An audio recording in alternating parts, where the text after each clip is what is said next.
Bom dia, gente! Zé, querido!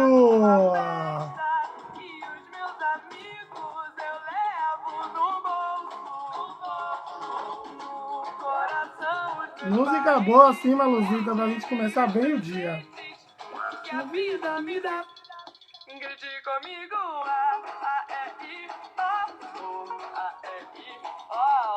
Olha ele!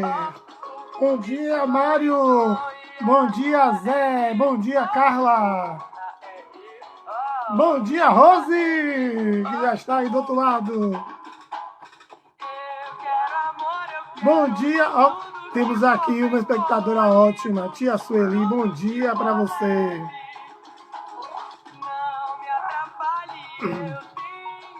Um objetivo. Vamos começar essa nossa live com bom astral. Vamos começar com bom astral. Pra cima, ouvindo essa música maravilhosa que eu adoro, de Alice Caymmi. É, exatamente.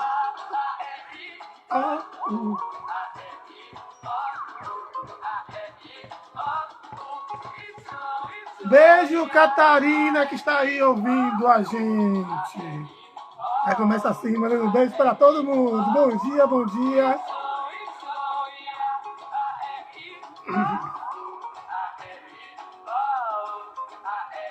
Exato. Fátima Bernardes vai perder para mim, Letícia Paulina.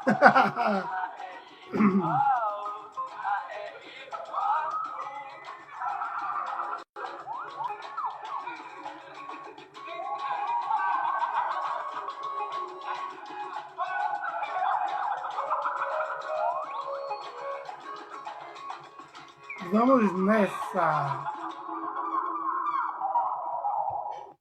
Bom dia, bom dia, bom dia. Vamos. Bom dia, bom dia, bom dia, bom dia, minha gente. Vamos convidar logo nossa amiga, nossa querida convidada de hoje, Rose Lapa. Olha essa mulher, eu sou fã. Sou fã, eu acho que de uma galera aí fã. Bom dia, Rose! Bom dia, tudo bom? Estava aqui já rasgando seda. Delícia. Minha gente, Rose Lapa, professora da UNEB, contadora de história, pesquisadora, futura orientadora. Do dia que eu tiver coragem para fazer esse doutorado, estaremos lá, eu junto com você, Rose, lá na UNEB. Vamos começar. Hoje, eu queria, Rose, que você falasse um pouco sobre o seu trabalho, sobre o que você faz na UNEB, para a gente depois começar a contar histórias. Então, eu comecei na UNEB, lá no curso de pedagogia, e percebi como faltava algo assim para abordar mesmo a contação de história, leitura e contação de história. Então, eu comecei a oferecer um curso de extensão aberto aos estudantes, aberto à comunidade, e fiz alguns semestres desse curso de extensão, até que eu pensei, olha, isso dá um bom pós-doc. Então, procurei Meirarapiraca, lá na UFBA, e aí montamos um curso, que seria o curso de formação para contação de história. A partir desse curso, eu pensei, não posso só... E também pensando na curricularização, né, da extensão, eu então fiz a proposta de uma disciplina optativa no curso, que é seminários temáticos, formação para contação de história. E eu ofereço todo semestre. E também, né, por conta dessas pesquisas que eu fui desenvolvendo na área de contação de história, Eu entrei na pós-graduação em Educação e Contemporaneidade, lá na UNEB, e fiz a proposta de uma disciplina que se chama Contação de História e Leitura na Constituição do Sujeito Leitor, né? Já tive 3 turmas, né, de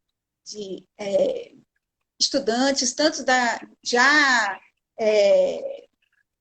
alunos da pós-graduação, como alunos especiais. E assim vou desenvolvendo. Agora, aliado a isso, também eu abri um grupo de pesquisa de estudo em leitura e contação de história, que é o GEPELT, e o GEPELT está andando por aí, fazendo 1000 coisinhas assim interessantes. Por exemplo, a gente faz uma pesquisa, que é uma pesquisa interinstitucional, com algumas outras universidades aqui da Bahia, em que nós vamos tentar, né? Primeiro a gente está no processo ainda de formação, né, dos pesquisadores, para depois irmos a campo e buscar os contadores de histórias que tem por aí, né? A minha parte ficou assim com Salvador e a região metropolitana, e vamos ver quem é o contador de histórias de Salvador. Não aqueles que já são conhecidos, né? A gente tem vários por aí, mas aqueles que são anônimos, né? Vamos lá nos bairros mais periféricos, onde é que estão os contadores de histórias? E aí fazer esse apanhado do histórico dele, desse contador, dessa contadora, na sua constituição enquanto contador de histórias, e suas histórias, também buscar essas histórias, fazer um banco de histórias, porque afinal de contas a gente precisa de repertório. Sim, e aí a gente... Eu e aliado a lendo. isso, fora isso, o GEPELT também está fazendo, agora nesse período de pandemia, a UNEB lançou um desafio para os pesquisadores, que é fazer um curso uma extensão em combate ao Covid-19, né? E aí eu pensei, o que eu posso ajudar? Posso ajudar muito. A gente que é contador de história, a gente pode ajudar demais, porque há uma doença que é física e há uma doença que é psíquica, emocional. E aí, nesse ponto, a gente entra. E estamos no ar com o que a UNEB tem para contar. Vão lá no YouTube, dê o seu like, siga. Todo dia, durante a pandemia, vamos postar uma história, uma declamação de poema. Ontem mesmo foi uma declamação de poema. Hoje tem uma história linda da Princesa Gigante. Maravilha. E assim vou desenvolvendo as pesquisas e formando contadores de histórias, né? Eu costumo dizer que minha grande ambição é que em cada sala de aula exista um professor contador de história. Sim, com certeza. A gente estava até conversando sobre isso ontem, não foi? Sobre o encantamento que a história traz de volta para a escola, né? Que a gente está meio afastado disso. Eu estava vendo, ontem estava falando isso do registro, do repertório, eu estava lendo um texto, eu acho que é de um professor da UNEB, de lá de Alagoinhas, eu não sei, é porque eu não anotei o nome, porque eu não fiz eu ainda não fiz como é o nome disso? Oh, meu pai, esqueci. Eu não registrei ainda, né, os trechos aqui, e aí eu esqueci o nome dele, tá lá no livro que eu vou fazer mais tarde, o meu registro, o meu resumo. E aí eu estava lendo ele falando disso, que é importante o registro das histórias nos livros, só que perde também o encontro, né? O encontro mágico entre o contador e seu ouvinte, né? O contador e seu ouvinte naquele momento que eles estão construindo a história, inclusive, né? Porque ele pode guardar a história na memória, guardar no corpo, mas a história acontece naquele momento. E aí a história, o registro, ele fica, o registro no livro, ele fica, mas o registro do encontro, ele é muito mais forte, né? E as histórias vieram parar a partir aqui hoje por causa desses encontros que aconteceram, que aconteciam e acontecem até hoje, né? Se a gente vai mais para o interior, se a gente vai mais para a periferia, a gente vai ver ainda esses momentos de encontro acontecendo entre uma avó. Né? A gente tem falado isso o tempo todo aqui na live, a importância dos mais velhos, que eles que são os guardiões dessas histórias, né? Dessas memórias, da tradição. Sim, sim, com certeza. Tem um ditado indígena, Daniel Munduruku, que diz, né? Que na tribo dele, para ser um contador de histórias, tem que ser avô. Sim, Porque você já tem que ter passado por uma vida, ter tido filho, então o avô já é uma pessoa mais experiente, né? É é, preciso ter tido bastante para ser um bom contador de histórias, né? Porque as é, histórias, como você disse, tem que estar aqui no corpo da gente, né? sim, sim. Tem que ser vividas. Massa. E você trouxe histórias para me contar hoje? Ah, tem uma história que eu gosto muito, que é a história do contador de histórias. É Ai, uma que história maravilha. que fala como é que se forma um contador de histórias. Vamos ouvir. É uma história de Luiz Pereira, o comedor de palavras. Diz que existia lá na África, andando por aquela região, em tribos, em vilarejos, em cidadezinhas,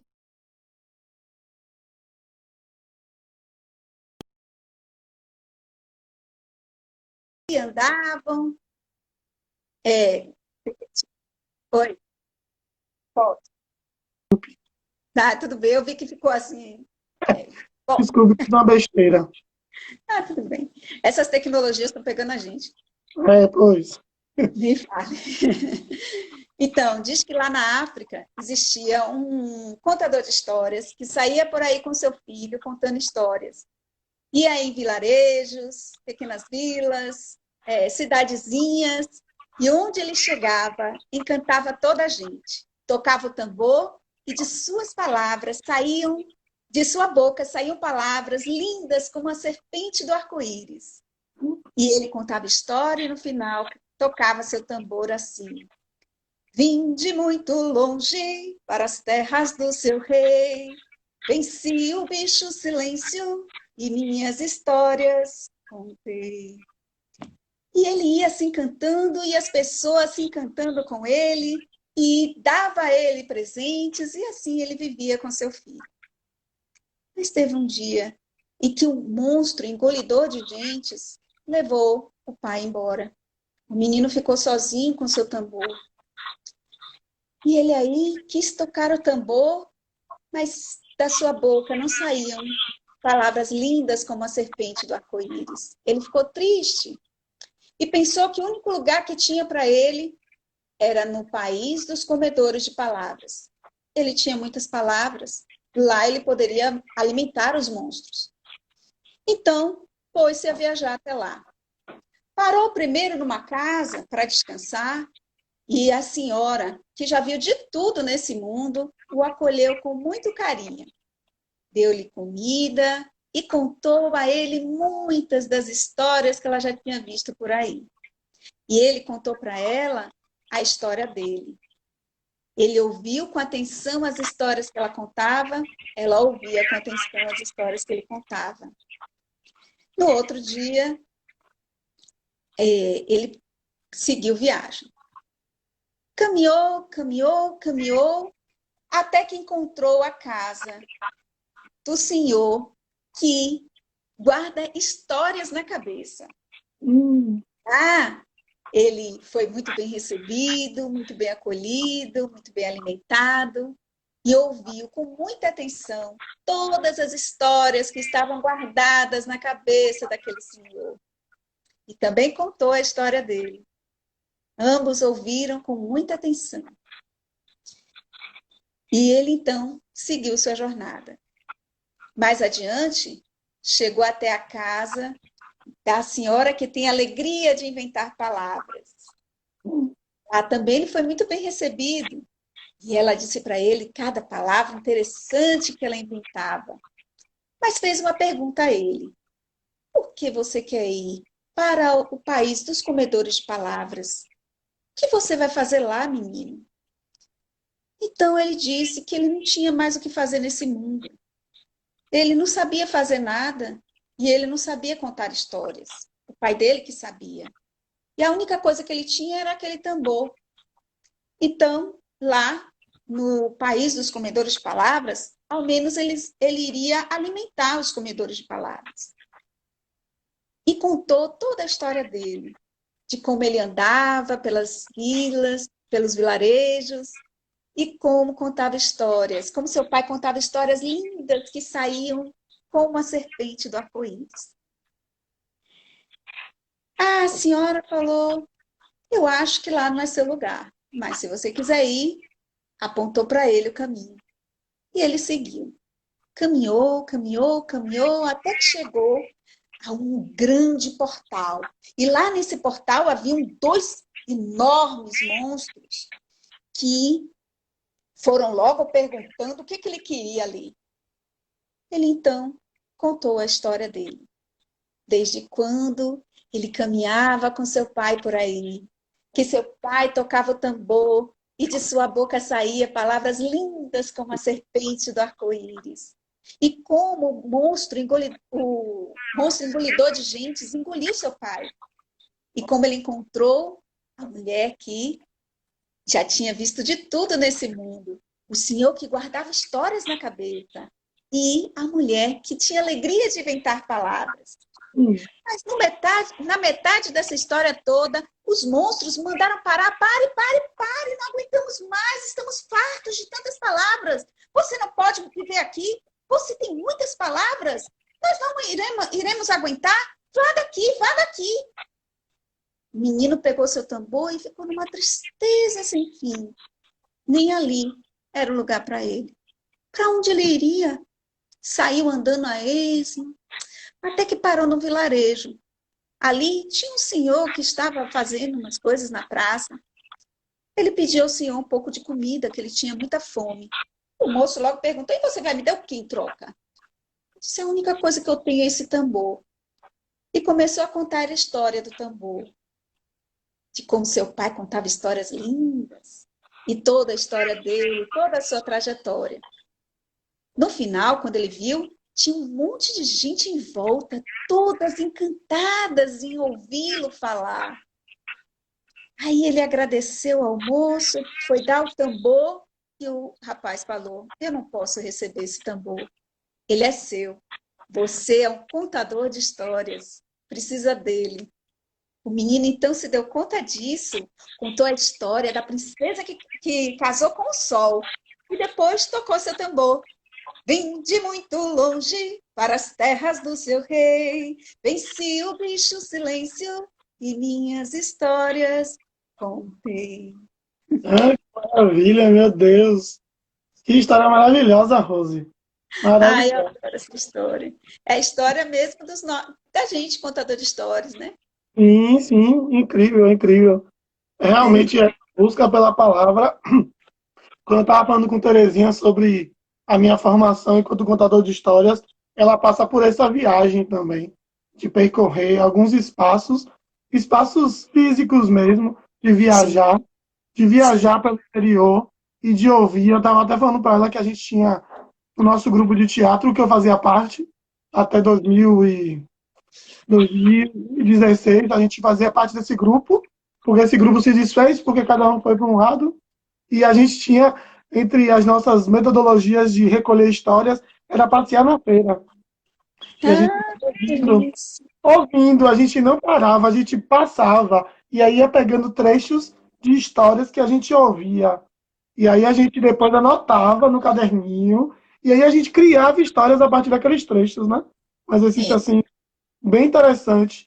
E o meu trabalho que eu fiz com o grupo também, é, a gente frequentava um assentamento, né? E no assentamento tinha um mestre. Ele dizia que não era mestre, a gente insistia que ele era um mestre da cultura popular. E ele contava cada caso. Sempre estava com uma viola e ficava tocando na porta e a gente tomava uma cachaçinha e ficava conversando. E ele me contando cada história. E eu só. Aí tem umas histórias que eu adoro contar, que são as histórias de Alexandre e de Graciliano Ramos. E ele me contou uns casos bem assim, parecidíssimos. Aí eu, ó, quando eu conto, eu junto essa história que ele me contou, porque é tudo muito próximo, né? E a partir dessa viagem. E o mais legal, eu acho que essa viagem, quando a gente faz esse roteiro, a gente compartilha e as histórias vão crescendo, né? Crescendo cada vez mais. Tem histórias aqui que eu conto como a da sopa de botão de osso, que foram as primeiras histórias que eu contei, e que quando eu viajei contando essa história, que foi uma coisa assim incrível, que eu viajei por pequenos distritos, não, pequenos povoados, ao longo do São Francisco, cada lugar eu contei essa história. Aí as pessoas tocavam, a gente tocava o tambor, literalmente, tocava o tambor, chegava no lugar, se apresentava e fazia uma troca. Era uma coisa de jovem. A gente trocava a nossa arte pelo pouso. Quase a história do botão de rosto, que é um pouco de água e um lugar para dormir. Era exatamente isso. E aí eu contava essa história para eles, e essa história foi ganhando um sentido para mim nessa troca, que é a mágica, né? No final, a história da sopa, que é uma mágica, né? Que roubou uma sopa de botão de osso, mas ela fez o melhor, que foi aquecer o coração daquele povo, e aquele povo nunca mais esqueceu a história daquele homem que veio contar histórias para eles, né? E a gente, eu acho que a nossa função é essa, aquecer os corações, trazer essa história de longe, deixar as histórias, né? Exatamente, por isso que eu entrei com esse projeto, que é o que a ONEB tem para contar. Tem que ouvir histórias, contar histórias. E eu chamo as pessoas para contar a história. Inclusive, você está me devendo me mandar uma história para participar do projeto. E aí eu chamo, eu conto algumas histórias, e também chamo outras pessoas para contar histórias, para declamarem. E essas trocas é que elas são muito benéficas, muito importantes. Eu fiquei muito pensando assim nesse período de pandemia agora, como é que vai ser contação de história? Eu fiquei Sim, pensando muito no curso, que é muito corpo, é muito chegar, é muito dar a mão, é muito olhar no olho. E agora? Agora a gente tem que se reinventar, né? Mas também tem que pensar que essas coisas vão mudar, né? Não vai ficar assim para sempre. sim. Enfim, né? Nós temos que Desafio, pensar né? aí como é que vai ser o futuro. Mas eu acho que esses canais aqui, eles são bem interessantes para isso. Eles estão fazendo essa conexão que a gente fazia ao vivo, essa É, conexão, seja pela live, seja pelo YouTube, que agora também eu criei um canal de YouTube para poder botar essas isso, histórias para correr o mundo. E aí as isso. pessoas comentam lá, assim, comentam assim, meu Deus, as histórias me tocaram, lembrei do meu avô, do meu bisavô. Então essa conexão está contando, né? Está acontecendo, está tocando as pessoas, afetando, e está rolando essa experiência. Porque quando ela escreve para mim, eu também me, me toco, né? Me afeto com isso. Eu vou contar Isso. uma história que é uma história de cantamento da Mãe d'Água. São três historinhas que eu peguei de um livro, na estante eu mostro o livro, que eu vou botar até aqui a perquinha para não esquecer. Eu estou estudando ainda essa história. Mas elas são, chama assim, ainda até um título. Quinjingué, Quinjingó, Histórias sobre a Mãe d'Água. Quinjingué, Quinjingó, Quinjingué, Quinjingó, Quinjingué, Quinjingó. Conta-se que lá em Mundo Novo existia uma lagoa, uma espécie de poço onde as mulheres iam sempre lavar roupa. Uma dessas mulheres, um dia, quando estava chegando para lavar roupa, encontrou sentada numa pedra uma mulher, os cabelos pretos, bem lisos, sentada, tomando sol. Quando a mulher viu a lavadeira, mergulhou dentro das águas. A mulher então lavou sua roupa e, quando voltou para casa, contou para todo mundo. E dizem que depois disso, quase nenhuma mulher vai à lagoa lavar as roupas. Eu morava na areia, serei, me mudei para o sertão. Conta- Sei. Conta-se que lá em Queimadas, perto mais ou menos de Mundo Novo, assim, uns 200 quilômetros, bem pertinho, existia um rio, e esse rio existia uma pedra bem assim, proeminente. A pedra estava acima da água e todo mundo via da margem do rio. Um dia, um homem conhecido na região fez um assalto. Todo mundo saiu em busca daquele homem. Mas teve uma pessoa que viu quando o homem, na beira da água, mergulhou e sumiu. Passaram-se muitos anos e nada de encontrar aquele homem. O pessoal então achou que aquele homem tinha morrido.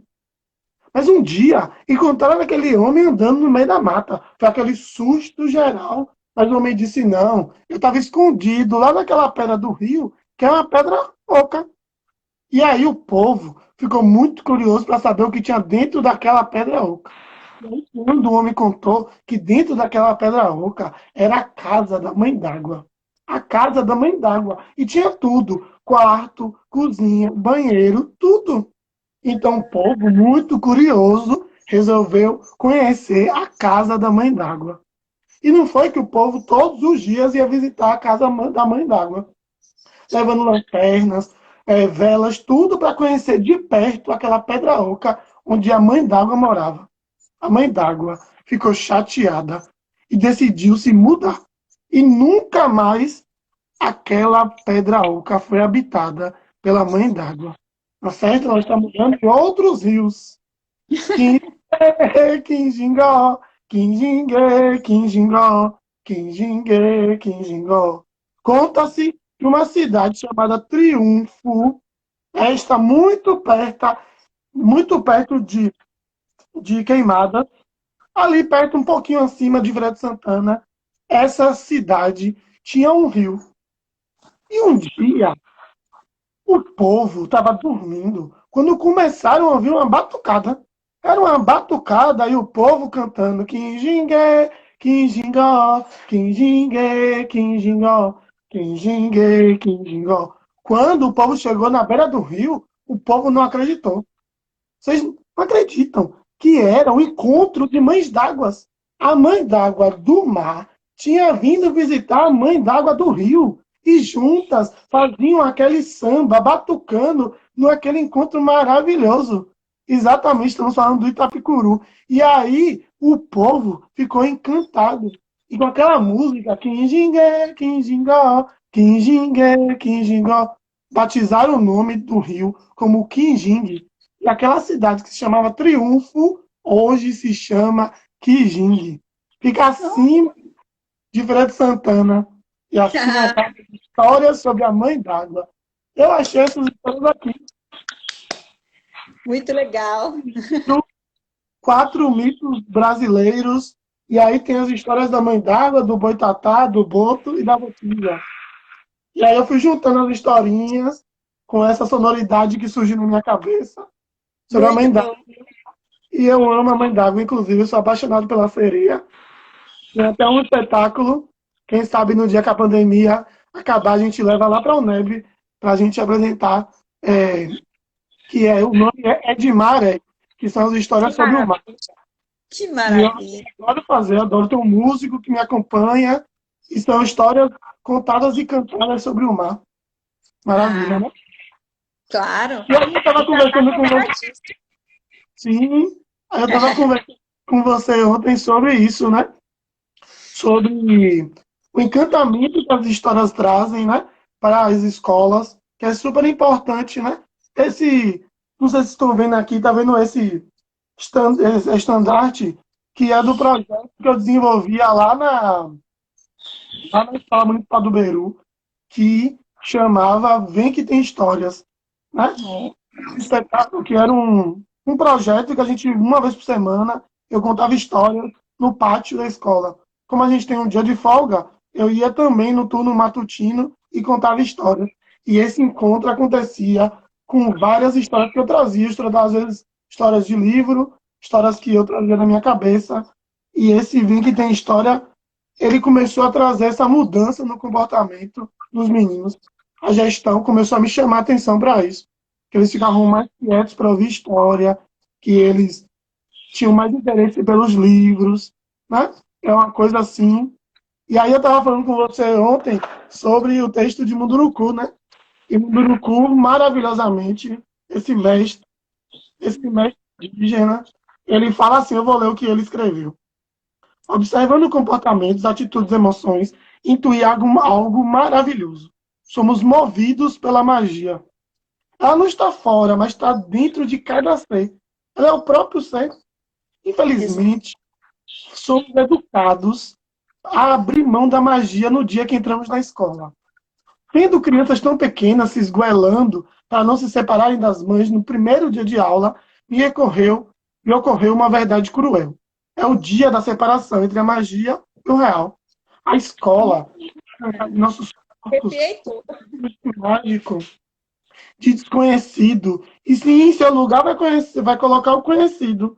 Nesse dia, passamos a nos adequar ao sistema lógico, que nos vai ensinar a ser alguém. Nunca mais seremos os mesmos. Seremos sempre alguém buscando alguém. A magia cede lugar a um princípio que escamoteia nosso desejo mais íntimo pela verdade. Somos seres originados de uma matéria cósmica. Somos parte do universo e não seus donos. Munduruku, assim, Show! trazendo essa beleza. E eu acho que a escola, e eu falo disso no meu trabalho, na minha pesquisa, de como a gente vai perdendo esse encanto pelas histórias e como a gente vai adormecendo o contador, né, que mora dentro da gente. E a gente precisa depois manipular o corpo, o jogo, para poder esse computador emergir novamente, né?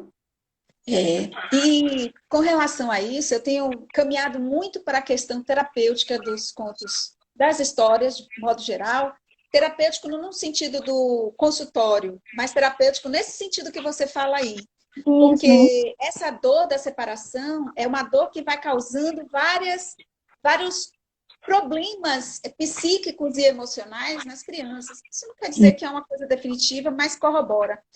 Então, quando a gente tira esse imaginário, que é tão uma coisa tão humana, a gente fica com um grande buraco ali que vai querendo preencher com coisas É. que não dizem respeito àquilo, entendeu? A gente não consegue voltar.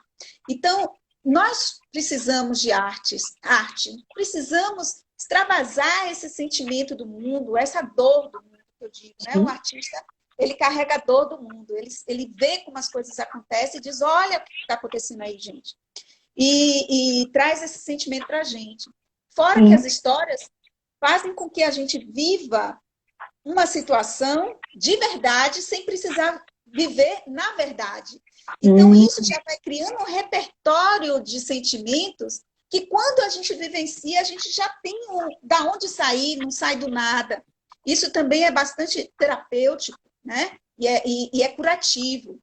E aí, quando as pessoas abrem mão disso e põem as histórias todas para a criança, contar a história para criança, não é para todo mundo.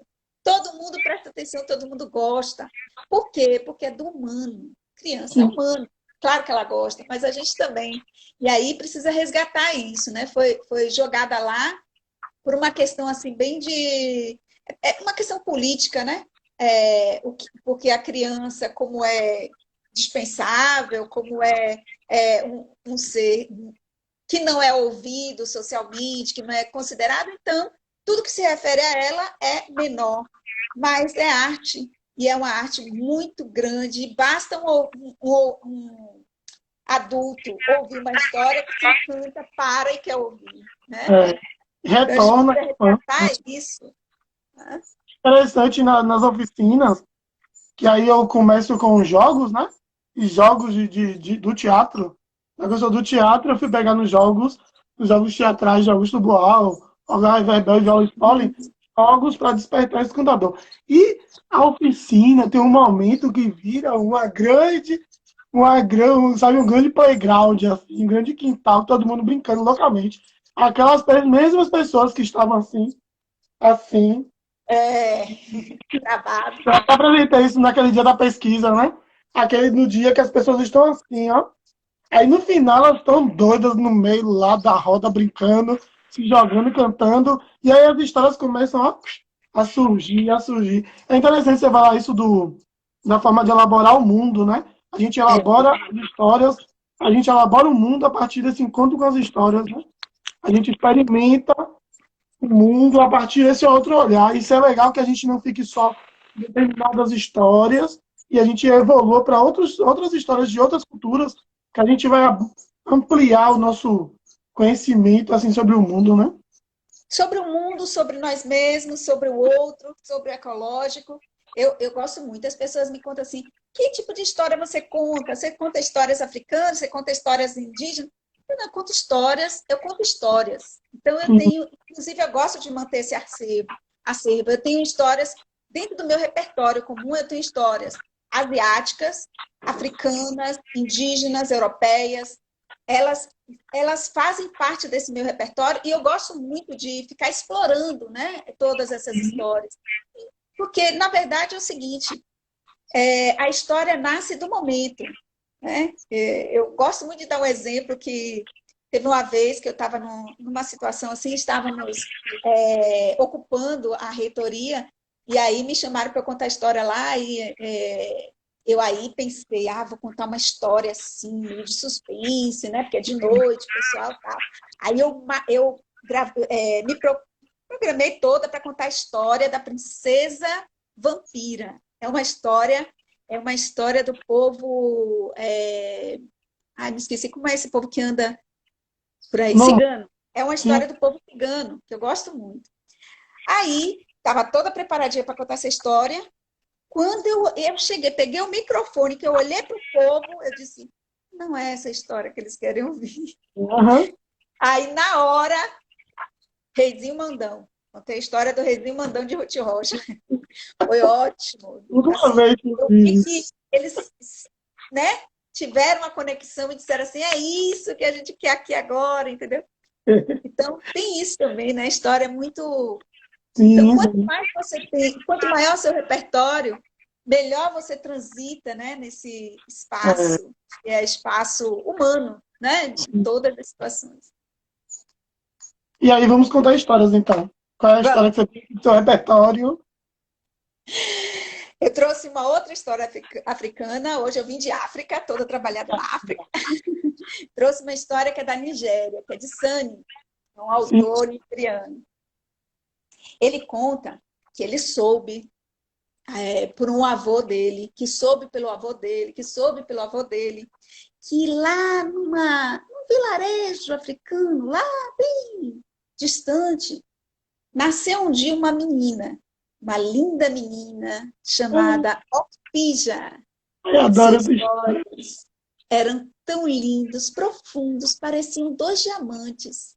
Seu cabelo parecia de algodão e sua pele, negra retinta, brilhava ao sol. Era linda e a beleza de Okpija tomou toda a região. Todo mundo só falava disso. Okpija é linda, a beleza de Okpija. E quando ela ficou na idade de se casar, vários pretendentes apareceram. Todos queriam casar com a mais linda da região. Eram príncipes, comerciantes, grandes construtores. Todos vinham e traziam presentes que ela aceitava, mas desdenhava de todos. Ela achava que sua beleza era superior a qualquer um. E a história de que Okpija não encontrava nunca um noivo à altura, correu o mundo, em todos os lugares, e foi até o mar. O vilarejo de Okpija ficava um pouco longe do mar, mas chegou até lá. Uma vez, uns pescadores estavam lá contando a história de Okpija e cantando uma musiquinha assim. Okpija de grande beleza, encontrar um amigo deseja, desculpa, encontrar um marido deseja, mas orgulhosa de sua belezura, não encontra um rapaz à altura. Vai que tinha por ali uns peixes que estavam nadando, ouviram aquilo e ficaram super curiosos. Como será essa Okpija? Que tanta beleza é essa? Será que ela vai ser mais bonita do que Iemanjá? Não pode ser. Mas ficaram tão curiosos, tão curiosos, tão curiosos, que foram até Iemanjá. Pediram a ela que desse-lhes pernas para eles irem até lá para ver como é a beleza de Okpija, essa que é a mais bela de todas, que dá inveja em todos. Inclusive, eles disseram assim para Iemanjá, é mais bonita que você. Iemanjá olhou e disse, ok, dou-lhes pernas. E deu a eles 3 pernas e eles foram até o vilarejo de Okpija. Antes de ir, cataram do fundo do mar as mais belas pérolas e levaram de presente a Okpija. Lá chegando, entregaram as pérolas, Okpija gostou muito do presente e cada um pediu a ela em casamento. Ela olhou, olhou, aqueles homens de olhares tão profundos, tão altos, tão bonitos, e ela não conseguia se decidir com qual queria se casar. Se encantou dos três. Pela primeira vez havia se encantado de alguém, mas dos três. Aí ela resolveu que ela ia casar com os três. E aí se fez o casamento. Um casamento lindo. E todas as pessoas da região foram lá para o casamento de Ocupija, para ver finalmente a grande beleza, dizer sim para o seu casamento, para o seu noivo. O casamento foi lindo, fizeram todas as bodas, todos os trâmites do casamento, e no final, depois das núpcias, os noivos já angustiados, porque aquelas pernas não eram para sempre, Iemanjá queria que eles voltassem. E aí eles disseram, e agora? Como é que a gente vai fazer? Como é que a gente vai voltar? Se voltarmos, ela vai saber toda a verdade. Aí eles falaram que eles tinham que voltar, que eles tinham que ver a mãe, que ela ficasse lá, porque era muito longe, que ia dar muito trabalho. Ela, de jeito nenhum, de jeito nenhum. É da tradição da minha tribo de que a esposa acompanhe seus maridos. Eu vou acompanhá-los. Eles foram disfarçando um caminho aqui, disfarçando um caminho ali, para ver se ela desistia. Mas não, ela ia junto com seus maridos. E quando chegaram bem na beira da praia, Ocupija ficou maravilhada. Nunca tinha visto o mar. Aquela imensidão de água linda, brilhando. E ela ficou surpresa, mas não tão surpresa de quando ela viu um de seus maridos entrar no mar e virar peixe. Ela tomou um susto. E aí o segundo marido veio, lhe deu um beijo, entrou no mar e virou peixe. Ela ficou quase atônita quando o terceiro foi falar com ela, ela segurou. O que é que está acontecendo? O que é isso? Ele então contou toda a história. Disse que eles eram peixes e que Iemanjá que tinha dado a eles pernas, que eles tinham se apaixonado por ela só de ouvir falar dela. E realmente eram apaixonados. Mas ali na terra eles não podiam ficar, morreriam. E entrou no mar e virou peixe. Ocupija sentou na areia e ficou ali sem saber o que fazer. E agora? Iria voltar para a aldeia? Seus três maridos? Tinha rejeitado tantos e agora ia voltar sem nenhum. O que ela ia fazer? O que ela ia fazer? Até que já no finalzinho da tarde ela se decidiu. Na tribo dela, uma mulher deve acompanhar seus maridos. Era isso que ela faria. Foi entrando na água do mar, e a água do mar foi cobrindo ela, cobrindo, até que ela estava já submersa. Os peixes maridos dela, rodavam em volta e diziam, e agora você vai morrer, não faça isso, não faça isso. Mas ela estava decidida. Então foram pedir a Iemanjá. Iemanjá, com toda a sua bondade, resolveu o problema. Transformou Ocupija numa sereia. Então, Ocupija agora vive lá no mar. E dizem que naquela região tem uns peixes que têm uma cara que parece de gente. Dizem que tem filhos de Ocupija com seus três maridos. Que linda. Adoro, meu Deus, essa história é tão bonita. E essa história é bonita. E você, quando tira essa saia, ai, meu Deus. A primeira vez que eu vi, eu fiquei assim. Adorei. A boneca é maravilhosa. Vou contar, olha, já são 11h15. Nossa história está assim. E eu sei que o Instagram derruba essa live depois de 1 hora. Então faltam 15 minutos. Então eu vou contar uma história que eu tirei também, uma história de encantamento, que eu também tirei de 2 livros, eu vou mostrar os livros no final, que é sobre o Saci. E eu fico me perguntando assim, quem é o Saci? E o Saci quem é? Dizem que o Saci, às vezes, pode ser muito mal. Conta-se uma história de um menino muito teimoso, que um dia, de castigo no quintal, depois de ter aprontado muito, começou a ver um rodamuinho vindo assim em sua direção. Dizem que o Saci gosta de comer meninos teimosos. O menino, quando viu aquele redemoinho vindo em sua direção, se segurou no toco onde ele estava sentado e o redemoinho passou por ele e suspendeu no ar. O menino, lá de cima, desesperado, sem saber o que fazer. Quando aquele redemoinho foi baixando em direção à mata, o menino, muito esperto, se agarrou num galho e se segurou numa árvore.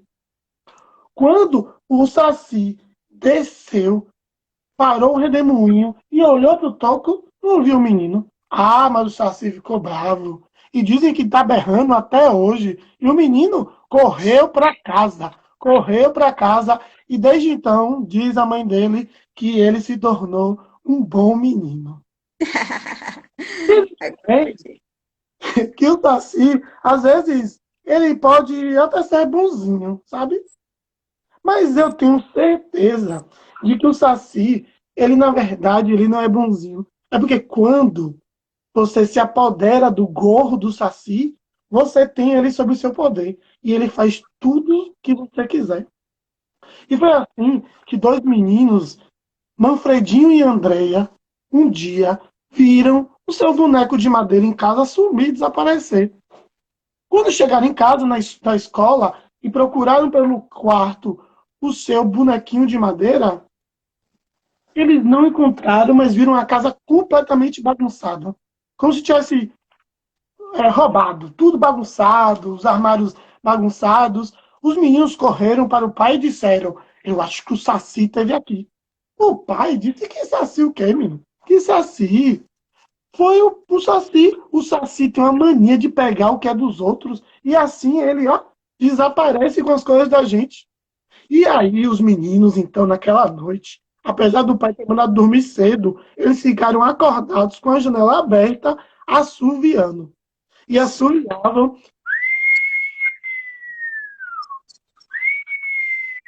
Eles estavam chamando o Saci. E de tanto assoviar, não é que o Saci apareceu? O Saci chegou trazendo um redemoinho e bagunçando tudo. Os meninos se agarraram na cama e ficaram assim,